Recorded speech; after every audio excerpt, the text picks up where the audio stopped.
Why do accountants and economists differ in how they look at depreciation, especially when depreciation starts and when depreciation stops, or when an asset is idle, whether they continue to calculate depreciation or pause it and all of that? Well, I'm going to look at the key examples. The economists and accountants are not fighting, no. They are rather answering different questions. So, the first thing I want to say is that for accountants, we have standards that govern how we treat depreciation. There's the IFRS, that's the International Financial Reporting Standards. And if you watch my old video where I talked about IAS and IFRS, I said IAS are more rule-based, whereas IFRSs are more principle-based. So the standard that governs how depreciation should be treated is IAS 16, Property, Plant and Equipment. And it is an IAS, so it means it is more rule-based. So there is a rule that governs how accountants should treat depreciation. And the first one is that you start treating depreciation immediately the asset is available for use. That is to say, if you buy an asset in January, but you don't use it until March, well, the asset was available from January. So for accountants, we will begin to calculate depreciation from January, not in March. Economists will not start. What they look at is when the asset is put to use. That is when the value begins to reduce. That is what economists look at. So, as I said, accountants and economists are not quarreling.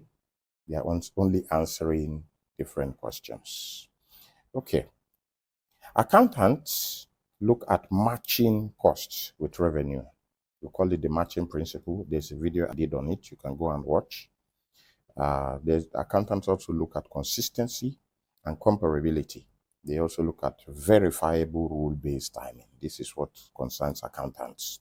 Economists, on the other hand, they care about real economic value, how assets lose value over time.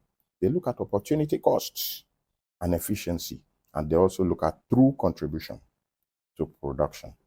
So you can see that we're answering different questions. So economists want to see, is this asset losing value, and when does it start losing value? When it is put to use. Accountants are not looking at that. They're looking at when that asset is available for use. Another one is when depreciation stops. Accountants, according to the rule, that's IAS 16, we say the asset is classified. When the asset is classified as held for sale, or it is derecognized, or it is fully depreciated. So this is important because depreciation continues even if the asset is idle in the accountant's point of view. Even if the asset is idle, you continue depreciation. As long as the asset is still available for use, it is depreciated. But in the economist's view, depreciation stops when the asset no longer loses economic value or it becomes economically obsolete. The economy stops. So this could be when it stops being productive, when its value stabilizes, or when replacement is optimal. So another one where we differ, rule-based versus reality-based. Accountants follow standards like IAS 16, property, plant, and equipment, whereas economists follow economic behavior and value changes. This is one of the major differences. Then historical cost and economic value. Accountants base on cost allocation. We base ours on cost allocation, whereas economists base on value decline. You see, that's another area. Accountants, when an asset is idle, we still depreciate. But for economists, if no usage, then there is no real depreciation. So economists don't do that. Then let's look at time and usage. Accountants, we oftentimes base our calculation on straight line basis or reducing balance. Whereas economists, when they measure theirs, they look at more of usage and productivity based. Then let me give you a simple analogy. Think of a car. You bought it, it is ready. You start depreciating whether you drive it or not. But the economists, it only loses real value when it is being used or becoming obsolete. That's how the economist looks at it. So accountants depreciate based on rules. Economists depreciate based on reality. We don't need to disagree. We only need to understand the different questions that we are answering. So if you're an economist, I don't want you to think that accountants are wrong. And if you're an accountant, I don't want you to think that economists are wrong.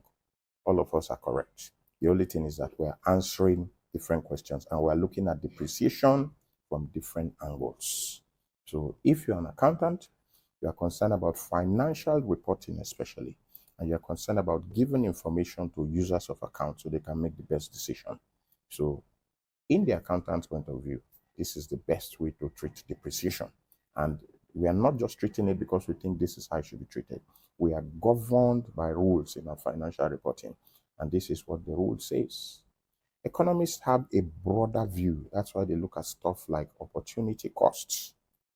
But when we're doing financial reporting, we don't look at opportunity costs, except when we're doing like strategic financial management, management accounting, managerial economics.